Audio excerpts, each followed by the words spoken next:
Assalamualaikum warahmatullahi wabarakatuh. Selamat pagi, salam sejahtera bagi kita semua. Kami dari Angkatan 56, kelompok 4, subkelompok 1. Pada pagi hari ini, kami akan menjelaskan mengenai analisa isu global yaitu korupsi. Dan anggota kelompok kami terdiri dari 5 orang, yaitu pertama, Leo Abadi Ritonga, saya sendiri. Yang kedua, Lini Taubariah. Yang ketiga, Luciat Mayani. Yang keempat, Maria Hernita Sigiro. Yang kelima, Mariani. Oke, sekian perkenalan dari kami. Kita akan masuk ke pokok pembahasan. Definisi korupsi. Korupsi adalah tindakan yang dilakukan oleh pejabat publik di mana mereka menyalahgunakan kepercayaan publik yang dikuasakan kepada mereka untuk mendapatkan keuntungan sepihak. Dan faktor pendorong manusia melakukan korupsi itu ada 2. Yang pertama, faktor internal, yaitu tamak, moral yang lemah, dan gaya hidup yang konsumtif. Yang kedua, faktor eksternal. Aspek sifat masyarakat terhadap korupsi, aspek ekonomi yang kurang, aspek politis, dan aspek organisasi. Baiklah, saya akan melanjutkan materi di slide yang berikutnya, ialah tentang identifikasi isu atau masalah seputar korupsi dengan menggunakan metode pentahelix. Yang dimaksud dengan metode pentahelix di sini ialah orang-orang atau pelaku-pelaku yang terlibat langsung dalam isu atau permasalahan korupsi. Yang pertama ada government. Di sini yang dimaksud dengan government itu ialah pemerintah. Isu permasalahannya ialah Menteri Sosial J. Peter Batubara pernah menerima 17 miliar dari korupsi bansos sembako. Ya, pernah kita dengar juga sempat viral Menteri Sosial kita korupsi. Kemudian yang kedua ada bisnis. Yang dimaksud dengan bisnis di sini ialah pelaku usaha atau badan usaha. Isu permasalahannya Menteri Kelautan dan Perikanan Edi Prabowo diduga menerima uang hasil suap terkait izin ekspor benih lobster. Ya, ini juga sudah viral kemarin karena melibatkan PT ACK dan PT Dua Putra Perkasa Suraharjito. Ya, terlibat ialah badan usaha di sini ya. Kemudian yang ketiga ada akademik. Yang dimaksud dengan akademik ini orang-orang yang berhubungan langsung dengan lembaga pendidikan ya atau akademisi. Di sini isu permasalahannya 6 orang kelompok kepala sekolah di Kota Bogor melakukan tindak korupsi dana bos sebanyak 17 miliar. Yang seharusnya dana bos itu dipakai untuk siswa, itu dipakai untuk pribadi ya.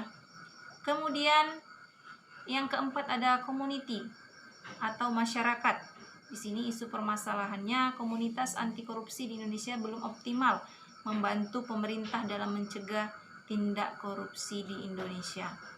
Yang terakhir ada media. Isu permasalahannya masih belum optimalnya media massa dalam pencegahan terjadinya kasus korupsi di Indonesia. Media di sini ialah televisi, koran, dan lain-lain.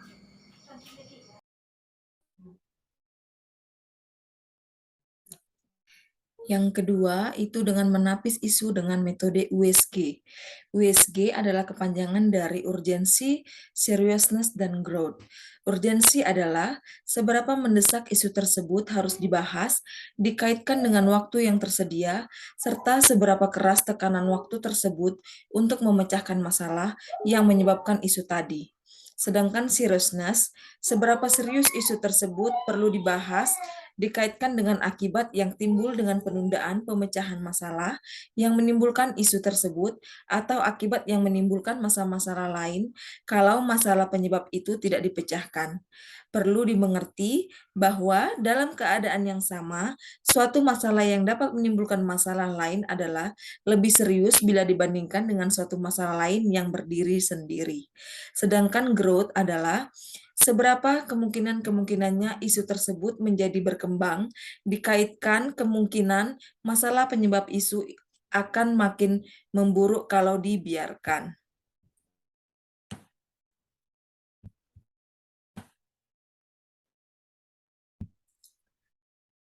Tadi kami ada menyampaikan 5 permasalahan isu di kelompok kami. Kita bagi dengan USG.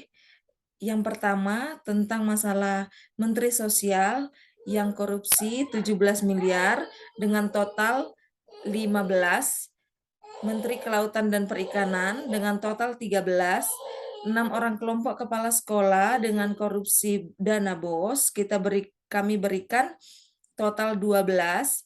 Yang keempat, komunitas anti korupsi di Indonesia belum optimal membantu pemerintah dalam mencegah tindak korupsi di Indonesia.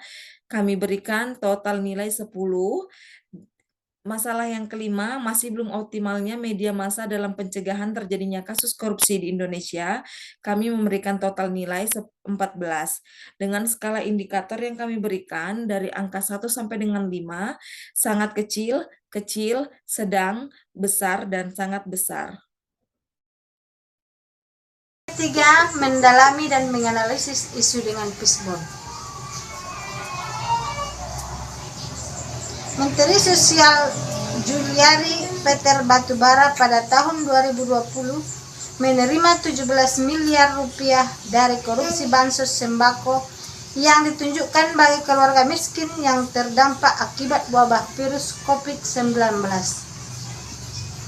Manajemen, kurangnya transparansi keluarga keuangan, kurangnya pengawasan internal, kurang tegasnya aturan tentang korupsi, material, penghasil terbatas kurang, kebutuhan banyak. Man, serakah atau tamak, kurang iman, gaya hidup. Money, anggaran besar.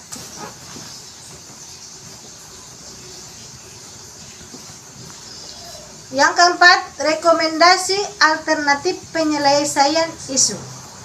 Yang pertama, strong atau kekuatan dan weaknesses atau kelemahan adalah berasal dari internal. Hal-hal yang dapat dikontrol dan dapat berubah.